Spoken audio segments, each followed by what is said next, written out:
So welcome guys to another video. In this video we will talk about sampling and its technique. और अगर आपको थोड़ा भी statistic में कॉन्सेप्ट में जाना या फिर आप थोड़ा सा टाइम स्पेंड किया है अपने उसके साथ स्टडीज़ के साथ, तो आपको पता होगा कि सैम्पलिंग बहुत इंपॉर्टेंट है। और ये सैम्पलिंग क्यों इम्पोर्टेंट है मैं आपको एक एग्जांपल के साथ समझाता हूँ। तो अगर आप सर्च करोगे गूगल पे कि लिटरेरी डाइजेस्ट पोल और 1936, तो आपको ये ऐसा कुछ समरी मिलेगा। तो मैं बताता हूँ क्या हुआ था। तो जो 1936 में ना अमेरिका में एक वो इलेक्शन हुआ था, जिसमें जो ये लिटरेरी डाइजेस्ट करके वो थी पत्रिका थी या फिर न्यूज़पेपर था, उसने प्रिडिक्ट किया था कि जो ये अल्फ लैंडन है वो जीतेगा, राइट। बट रिजल्ट काफ़ी उल्टा हुआ, जबकि हमारा रूजवेल्ट जीत गए थे बहुत ज़्यादा वोट से, लाइक 5 to 23 वोट से जीत गए थे। और उन्होंने 2.4 मिलियन लोगों का सैंपल लिया था। बट इसमें गलती ये थी कि उन्होंने सारे रिचेस को कंसिडर किया था। उन्होंने किसी भी मतलब प्रॉपर बायसिंग नहीं करी थी, प्रॉपर सैम्पलिंग नहीं करी थी, जिस वजह से ये पूरा फ्लॉप हो गया। और ये हिस्ट्री का सबसे बड़ा स्टैटिस्टिकल फ्लॉ बन गया, जिसमें लोगों ने मतलब बहुत ज़्यादा बायसिंग हो गई, इसमें सैम्पलिंग ढंग से नहीं करी थी। दैट्स वाई ये हिस्ट्री का एक बहुत बड़ा डिज़ास्टर सा बन गया। So that's why sampling is बहुत important. And now coming back to the my blog, this blog मैंने इसमें लिखा है कि भाई स्टैटिस्टिक सैम्पलिंग क्या है, सैम्पलिंग की टेक्निक्स कौन कौन सी है और टाइप्स क्या हैं। तो मैं वो समझाता हूँ जल्दी जल्दी। तो सैम्पलिंग क्या है? सैम्पलिंग का मतलब होता है कि तुम लोगों को चुन रहे हो, किस में से?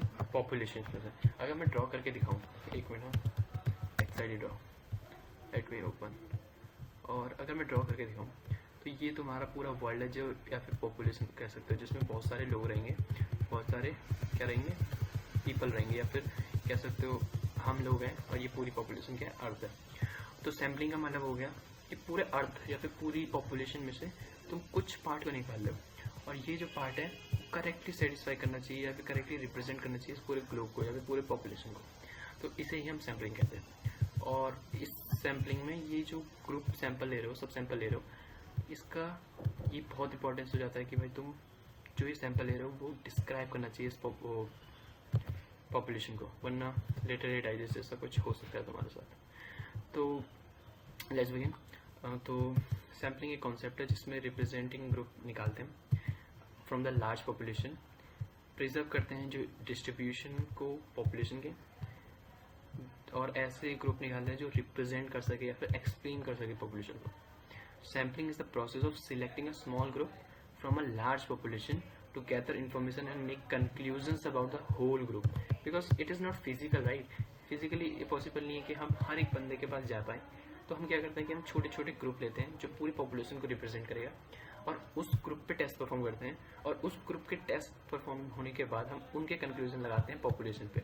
सो ये हमारी टिपिकल प्रोसेस होती है किसी भी स्टैटिस्टिक को, अगर हमें किसी पॉपुलेशन के लिए कुछ कंक्लूड करना है। तो एक बात बताओ, अगर तुम्हारा कोरोना वायरस था, तो कोरोना वायरस में क्या सब पे टेस्ट हुआ? क्या तुम पे टेस्ट हुआ? नहीं। तो उन्होंने क्या करा, कहीं पूरी दुनिया में से कुछ रैंडम लोग लिए, उन रैंडम लोगों में से कुछ पे टेस्ट किया, और फिर वो वैक्सीन सबके लिए अलाउ कर दी। सो क्या था वो भी एक स्टैटिस्टिक्स था, राइट। सो तुम इसको एक एग्जांपल ले सकते हो। और now let's talk about why it is use. It is also use because it is practical and cost effective way, क्योंकि हर लोगों पे जाना इज़ लाइक बहुत पैसा चाहिए, right. And why we need sampling on the first place, right? Because it is impossible to go to every person, just like I said, and it helps in testing like A/B testing and Z testing.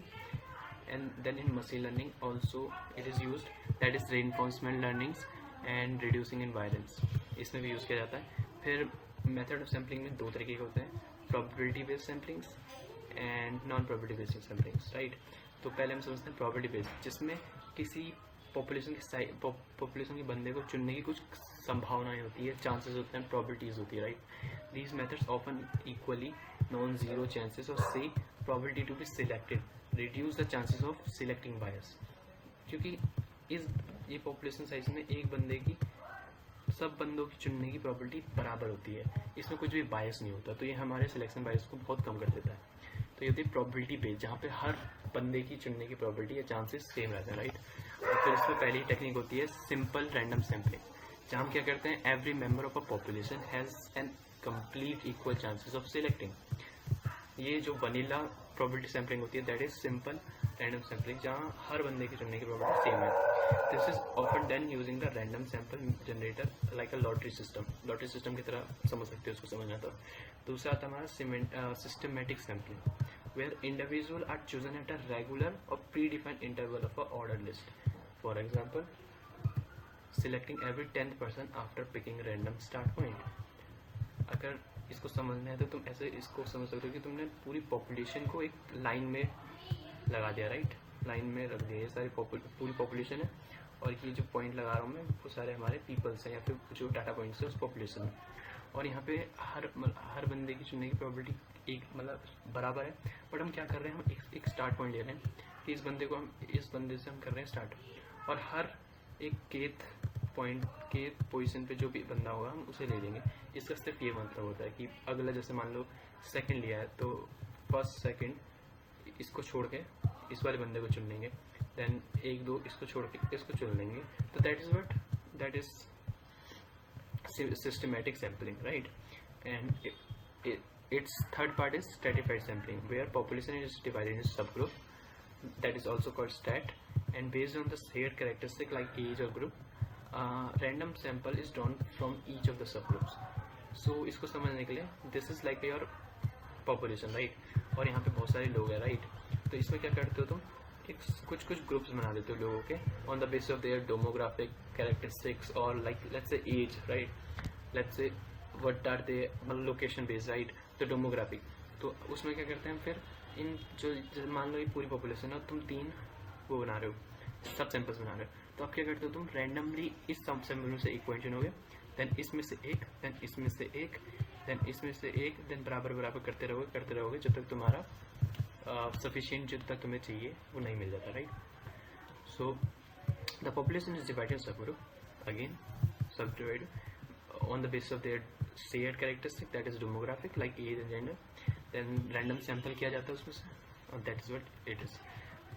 Here मैंने बहुत सारे example दे रखे हैं तो तुम go through कर सकते हो उसे, वैसे मैं समझा रहा हूँ तो एग्जांपल की उतनी जरूरत नहीं रहेगी, but again then we have clustering sampling, it is kind of similar to the stratified sampling but is kind of different, right? because यहाँ पे थोड़ा सा रिसर्चर पे आ जाती है सारी बातें। तो पॉपुलेशन को स्प्लिट करते हैं नेचुरली अकरिंग सबसेट्स पे, लाइक जो नेचुरली अकर हो रहा है, लाइक लोकेशन हो गया, राइट, और लेट्स से कंट्री वाइज, तो ऐसा जो डिस्ट्रीब्यूशन हो रहा है वो क्लस्टरिंग में आ जाएगा। वेयर सेटिस्फाइड में क्या करते हो तुम, डोमोग्राफिक एक इंपॉर्टेंट कीवर्ड है यहाँ पे कि तुम डोमोग्राफिक पे करते हो जो भी सब सैंपल होता है, right. Then we have non probabilistic sampling, इसमें किसी भी बंदे के चुनने की प्रोबेबिलिटी कुछ भी हो सकती है।